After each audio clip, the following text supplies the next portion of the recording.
3 yaşımdan 5 yaşımın içinde sen kıysagat men oğlancık yerimde Urcuğunu alanımda men senin Leliktire bağlayışın yadımda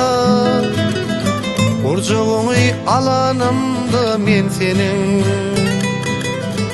Leliktire bağlayışın yadımda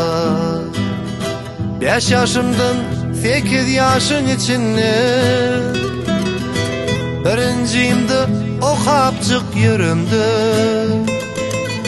Ulpuğundan çekenimde men senin Ağan aydıp kaydenin yadımda Ulpuğundan çekenimde men senin Ağan aydıp kaydenin yadımda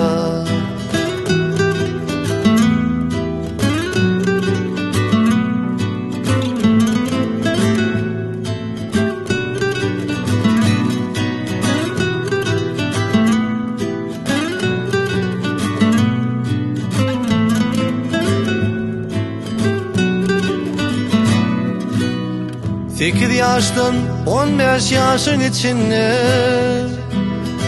8'imde o kapçık yerimde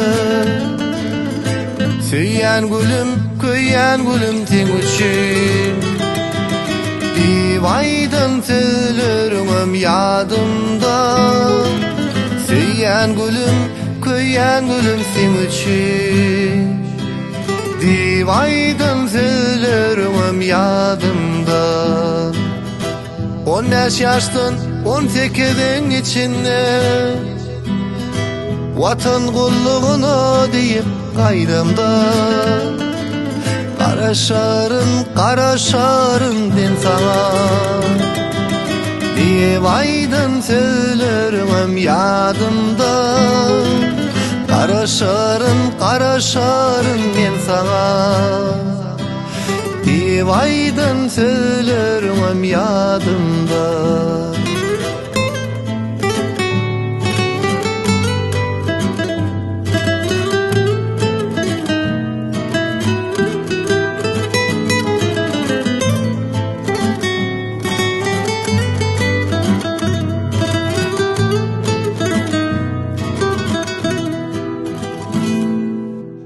18'den 20 yaşın içinde